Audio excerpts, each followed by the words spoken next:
Salt hydrolysis. अब salt क्या होती है? साल्ट न्यूट्रलाइजेशन रिएक्शन के दौरान बनती है।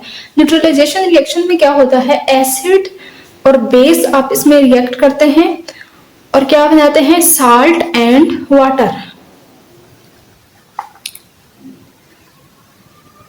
NaCl plus water. ये एक न्यूट्रलाइजेशन रिएक्शन है।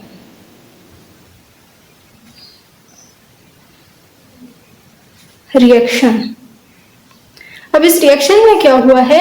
HCl जो कि एक एसिड है, इसने रिएक्ट किया है किसी बेस के साथ जो कि NaOH है।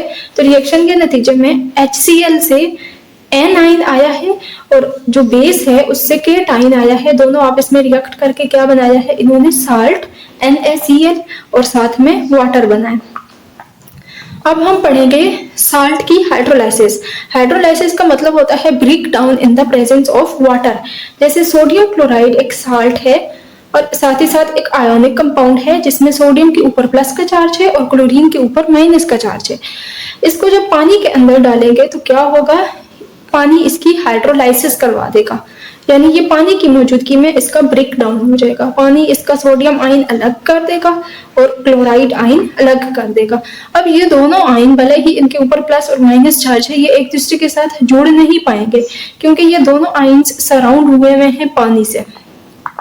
अगर इस कंटेनर के अंदर इसका मैकेनिज्म देखा जाए तो लेट्स सपोज इसके अंदर पानी है।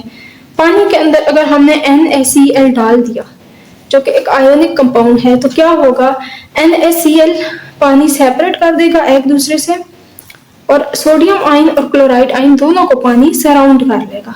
तो पानी होता है H2O यानी ऑक्सीजन और साथ में 2 हाइड्रोजन लगे हुए होते हैं। ऑक्सीजन के ऊपर होता है पार्शियल नेगेटिव चार्ज और हाइड्रोजन के ऊपर होता है पार्शियल पॉजिटिव चार्ज। तो वाटर अपना पार्शियल नेगेटिवली चार्ज ऑक्सीजन जो है वो सोडियम की तरफ डायरेक्ट करेगा और इस तरह से सोडियम आयन को सराउंड कर देगा। इसके बरअक्स क्लोराइड आयन को पानी कैसे सराउंड करेगा? क्लोराइड आयन की तरफ पानी अपना पार्शियल पॉजिटिवली चार्ज्ड हाइड्रोजन रखेगा जो कि क्लोराइड इज नेगेटिवली चार्ज। तो इस तरह से क्लोरीन भी पानी के मॉलिक्यूल्स घेर लेंगे और ये दोनों सोडियम आयन और क्लोराइड आयन दोनों एक्वस हो जाएंगे और ये फिर एक दूसरे के साथ जोड़ नहीं पाएंगे। तो इसी अमल को हाइड्रोलाइसिस कहा जाता है। अभी आपके साथ कुछ ऑब्जर्वेशंस हम शेयर करते हैं। ऑब्जर्वेशंस।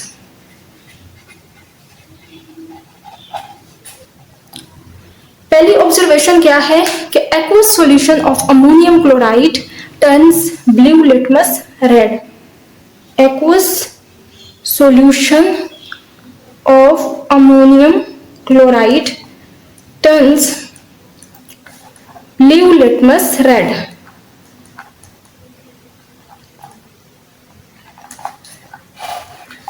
तो इसने ब्लू लिटमस को रेड कर दिया। तो ब्लू लिटमस को रेड करने की खासियत किसकी होती है? एसिड्स की।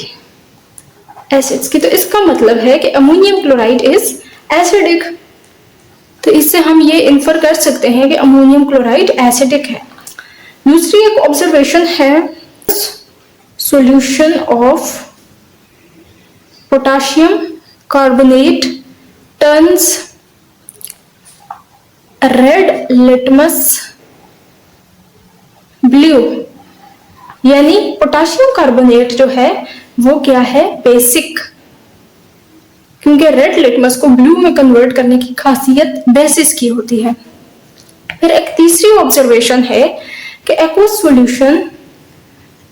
Solution of sodium chloride has no action on litmus paper. Has no action on litmus paper.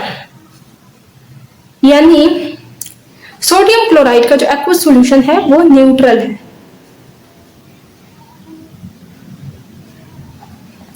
ये चीजें हमने ऑब्जर्व की। अमोनियम क्लोराइड का एक्वस सॉल्यूशन एसिडिक था, पोटेशियम कार्बोनेट का एक्वस सॉल्यूशन बेसिक था और जो aqueous solution of sodium chloride है वो है न्यूट्रल। अब इसका मतलब है कि कुछ साल्ट्स एसिडिक होती हैं, कुछ बेसिक होती हैं और कुछ न्यूट्रल होती हैं। ये कैसे, आइए जानते हैं। हम यहाँ पर साल्ट्स की एक कैटेगरी देख लेते हैं, copper sulphate, ammonium chloride, ammonium nitrate. अब इस कैटेगरी की साल्ट्स को हम हाइड्रोलाइज करवा कर देखते हैं। तो कॉपर सल्फेट की अगर हाइड्रोलाइसिस करवाएंगे, hydrolysis mean break down in the presence of water, तो क्या बनेगा, कॉपर हाइड्रोक्साइड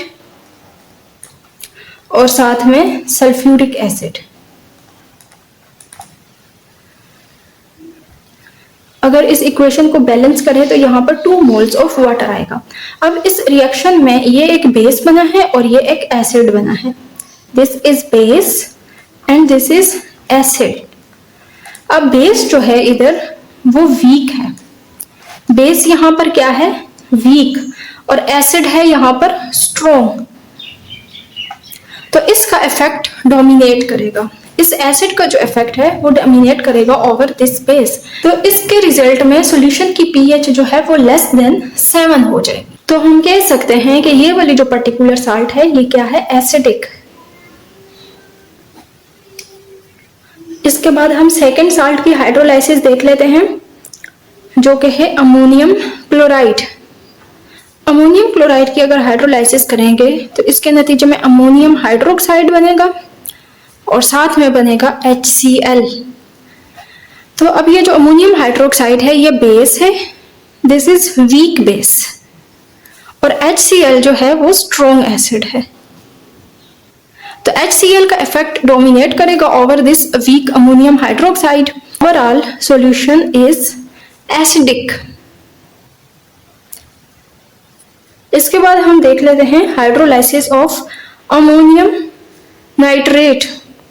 अमोनियम नाइट्रेट की जब हाइड्रोलाइसिस होगी तो अमोनियम हाइड्रोक्साइड बनेगा और साथ में बनेगा HNO3। तो ammonium hydroxide is weak base and HNO3 is strong acid.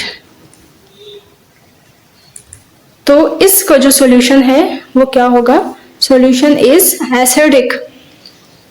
तो इसका मतलब है कि जिस साल्ट की हाइड्रोलाइसिस के नतीजे में स्ट्रॉन्ग एसिड बनेगा वो साल्ट एसिडिक साल्ट कहलाएगी। इसके बाद हम सेकंड कैटेगरी ऑफ साल्ट्स को देख लेते हैं। दूसरी जो कैटेगरी है उसमें हम एग्जांपल्स ले लेते हैं, सोडियम एसीटेट, NaCN और सोडियम सल्फाइड। इनकी हाइड्रोलाइसिस चेक कर लेते हैं। तो जो सोडियम एसीटेट है उसको जब पानी में मिलाएंगे तो इसके नतीजे में एसिटिक एसिड बनेगा और साथ में बनेगा सोडियम हाइड्रोक्साइड। अब acetic acid is a weak acid, weak acid and sodium hydroxide is a strong base. तो ओवरऑल जो सॉल्यूशन की पीएच है वो क्या होगी, ग्रेटर देन 7।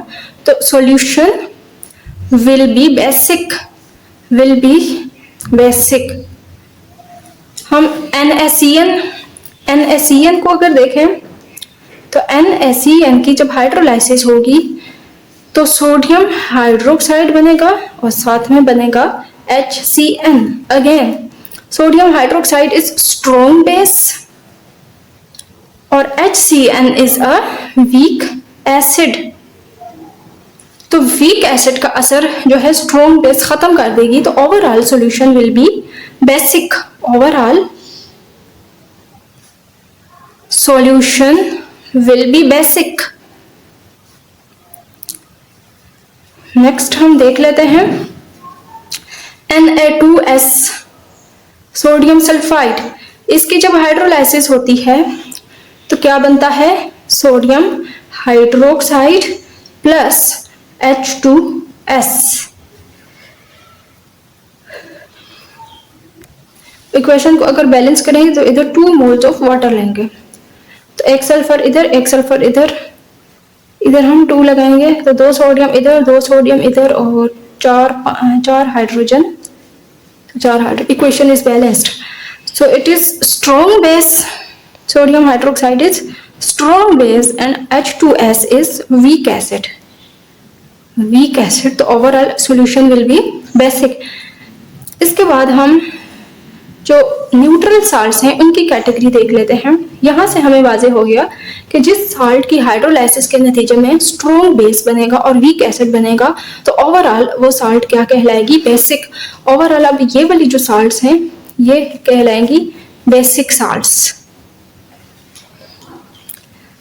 इसके बाद हम लास्ट वाली कैटेगरी देख लेते हैं जिसमें जो मोस्ट कॉमन साल्ट्स हैं वो आ जाता है NaCl, Na2SO4, NKNO3। NaCl की अगर हम हाइड्रोलाइसिस करें तो ये बनेगा सोडियम हाइड्रोक्साइड प्लस HCl। तो sodium hydroxide is strong base and HCl is strong acid. Strong acid, तो ओवरऑल इस सॉल्यूशन का जो pH है वो इक्वल्स टू 7 होगा क्योंकि स्ट्रॉन्ग बेस स्ट्रॉन्ग एसिड का असर खत्म कर देगा। तो ओवरऑल ना सॉल्यूशन एसिडिक होगा और ना ही बेसिक, तो pH 7 आएगा तो हम कह सकते हैं कि सॉल्यूशन इज न्यूट्रल। इसके बाद सोडियम सल्फेट की अगर हाइड्रोलाइसिस देखें Na2SO4 तो इसके नतीजे में क्या बनेगा, NaOH प्लस H2SO4। अगर इसको बैलेंस करें तो ये इस तरह से होगा। अब this is strong base and this is strong acid. Overall solution will be neutral.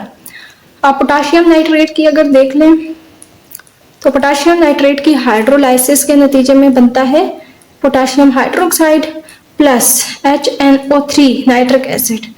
This is strong base and this is strong acid. तो overall solution will be neutral. तो अगर आपने चेक करना हो कि कोई भी पर्टिकुलर साल्ट एसिडिक है, बेसिक है या न्यूट्रल है तो आपने क्या करवा देना है, उसका हाइड्रोलाइसिस। तो हाइड्रोलाइसिस के नतीजे में एक एसिड बनेगा और एक बेस बनेगा। फिर अगर तो एसिड स्ट्रॉन्ग हुआ तो ओवरऑल जो साल्ट है वो एसिडिक होगी और अगर बेस स्ट्रॉन्ग हुआ तो ओवरऑल साल्ट जो है वो बेसिक होगी। और अगर तो दोनों स्ट्रॉन्ग हुए, एसिड भी स्ट्रॉन्ग हुआ और बेस भी स्ट्रॉन्ग हुआ तो ओवरऑल जो वो साल्ट है तो वो न्यूट्रल कहलाएगी।